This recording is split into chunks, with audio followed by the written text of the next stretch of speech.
Welcome to Beyond Sound, the podcast by the Hearing Group, an international network of leading experts in hearing care and cochlear implantation. In today's episode, we are joined by two renowned speakers and our hearing experts, the brilliant Professor Abdulrahman Hagr from Saudi Arabia and Kari Smilsky, a senior cochlear implant audiologist at Sunnybrook Health Sciences Center in Toronto. Our speakers bring their expertise to a topic you may not have thought about since your first year of medical school, yet one that plays a major role in hearing health worldwide: Cytomegalovirus, or CMV. It's incredibly common, infecting the majority of the global population, and often silent, with up to 90% of cases showing no symptoms. But behind that silence lies a powerful impact. CMV is one of the leading causes of congenital sensorineural hearing loss. What makes this virus particularly challenging is its unpredictability.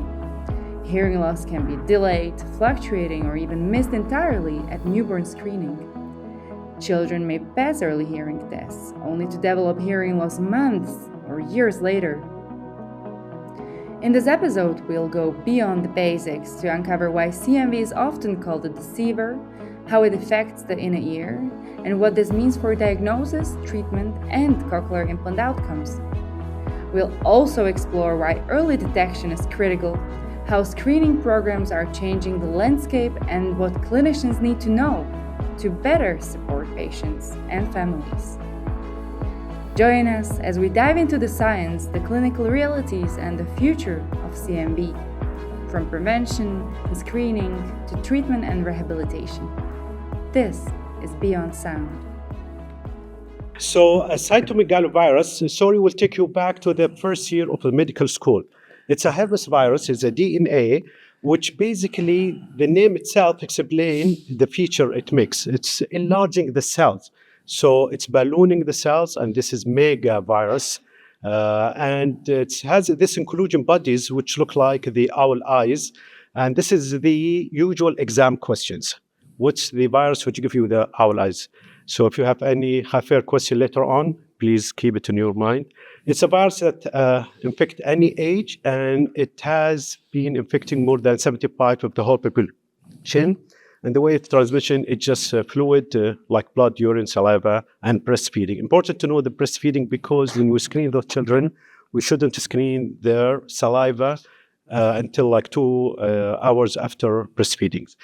This is the virus which comes among the group of a torch. The C stands for the cytomegalovirus, and it's a very common infection globally, and it's more common than 29 combined metabolic disease that is screened routinely. And it has this risk of sensorineural hearing loss, which varies between 15 to 35%. It's even more than this in some literatures. But the most important things in this virus, it's asymptomatic in 90% of the time. But it has a lot of signs. So then this is the signs that we could miss sometimes in those newborns, including the hearing loss. It's a preventable disease, a screenable disease, treatable disease, and hopefully vaccinable disease. What's peculiar things about this virus and hearing loss is it is deceivers. And this is why it's affecting the outcome of hearing loss as well as the cochlear implants, because most of the time it's asymptomatic, it's mainly a sign we see in this virus.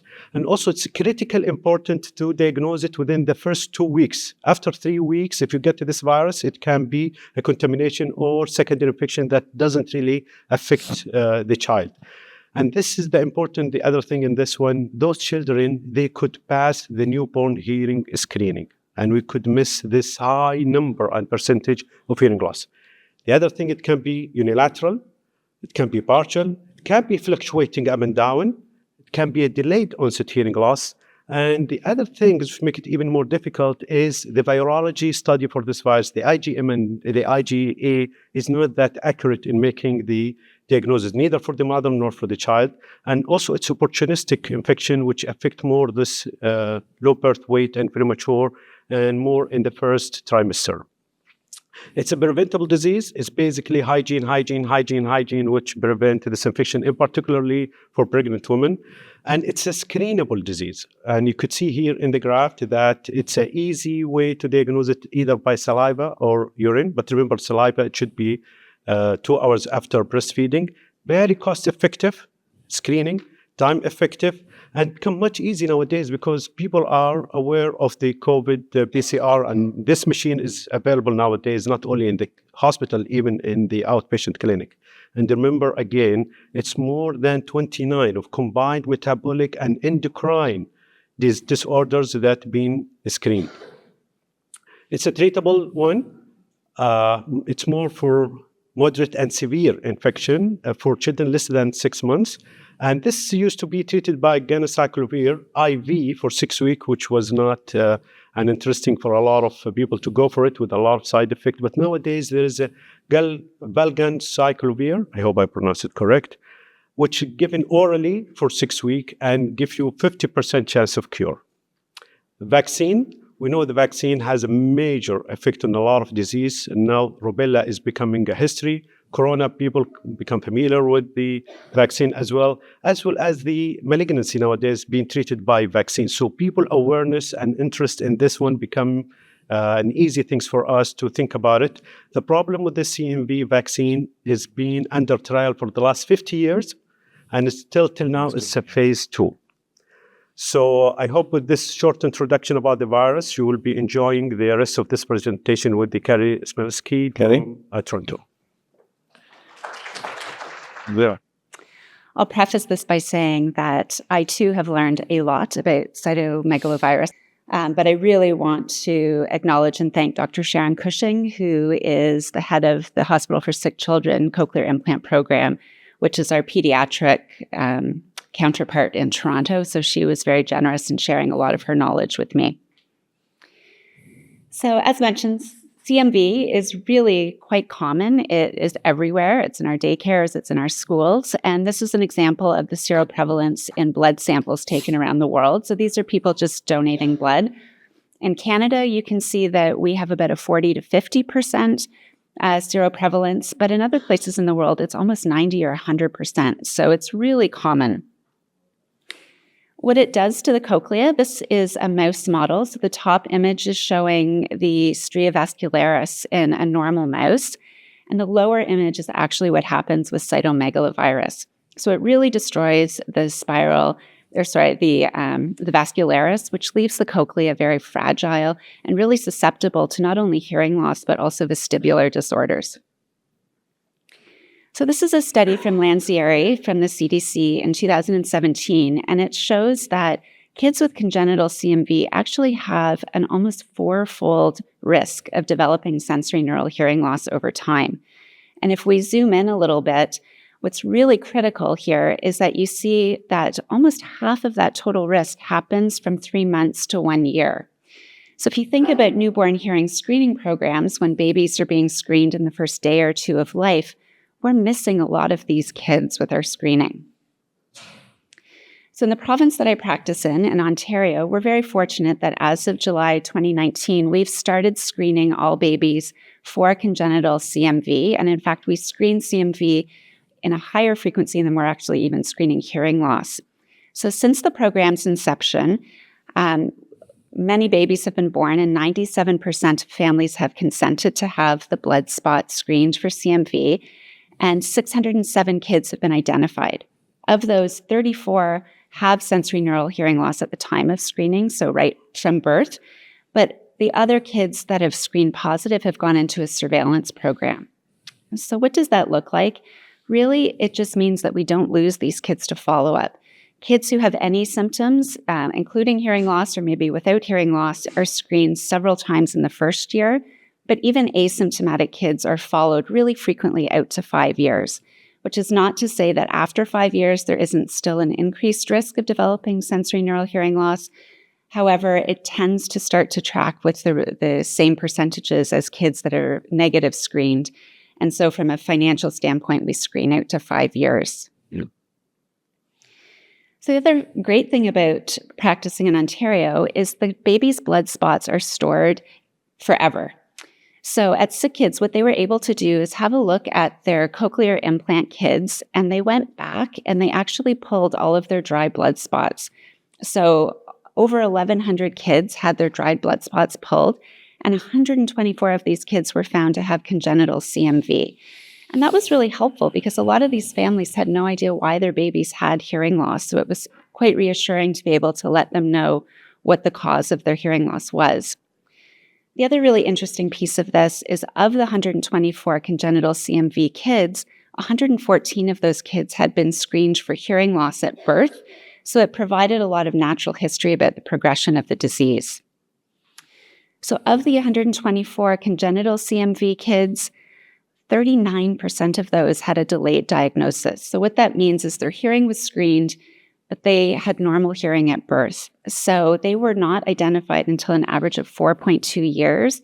And knowing that most of the hearing loss is happening between 3 months and a year, these kids really lost out on almost 3 years of good hearing. Of those kids who passed, who had congenital CMV, 50% of those had developed some degree of sensorineural hearing loss by 3.5 years. And by 7 years, 70% of these kids had hearing loss in at least 1 ear. And it's really heterogeneous. So if you look at the type of hearing loss these kids develop, it's really all over the map. But I think what's most striking is 68% of these kids have unilateral hearing loss. The Sick Kids experience in Toronto is congenital CMV is the most prevalent etiology for kids who are implanted with single-sided deafness. And if you look at these numbers, you can see that 4 of these kids actually were missed on the newborn infant screening program. So it speaks to how critical that screening program is. I think it also really speaks to the counseling that we do. So at the Sick Kids experience, 1/3 of families with babies with single-sided deafness choose to move forward with CI. But of those kids with confirmed congenital CMV, 81% actually will move to an implant. And that's really important because if we look at the progression of the disease, 65% of those unilateral kids develop bilateral hearing loss. The other benefit of an early screening program is just we know that the earlier, the better. And kids who test positive for congenital CMV actually get implanted about 8 months sooner. They have access to MRI scans, ABR, and ENT consults much sooner. So I'll finish up just by concluding that we know that it's a very, very common infection. It's the most common implantable cause of SSD for these babies. There is a role for antivirals if they're identified early. Dr. Cushing would be upset with me if I didn't mention that there's also a very significant risk to the vestibular system. So there's probably a good benefit in adding some vestibular screening to what we do with these babies. And we know that the earlier the better. So the best therapy for these kids is really to detect them early, provide them rehabilitation early, and that can only be done with universal screening. Thank you. Thank you. So I'm actually going to... Yeah, thanks. Abdurrahman. Thanks, Kari, for this wonderful things about this virus. And I would like just to re-emphasize the importance of awareness. And you could see here in this slide, it shows the awareness of people in the United States about this virus, comparing the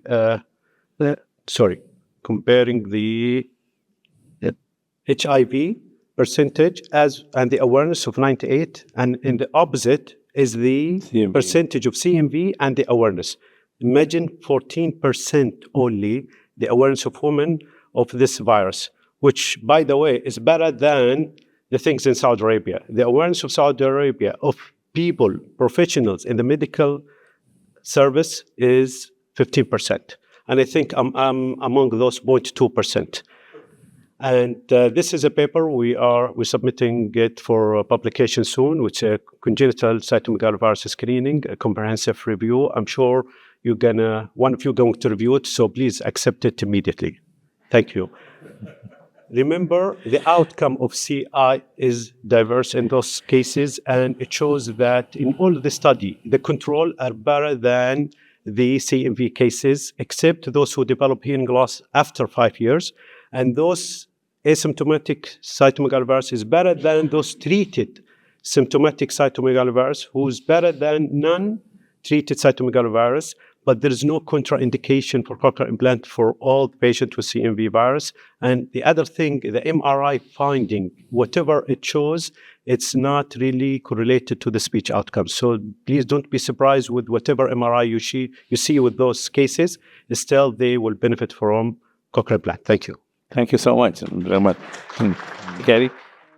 Thank you for listening to Beyond Sound, the podcast by the Hearing Group.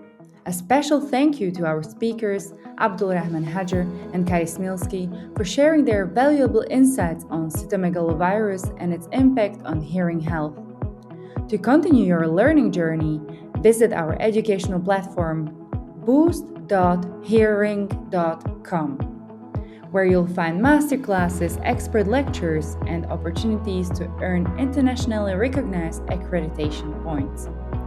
If you'd like to stay up to date with the latest from hearing experts, follow us on LinkedIn, Instagram, YouTube, and Facebook. And if you enjoyed this episode, don't forget to like, share it with your peers, and let us know your thoughts in the comments. You can also subscribe to Beyond Sound on Spotify and YouTube.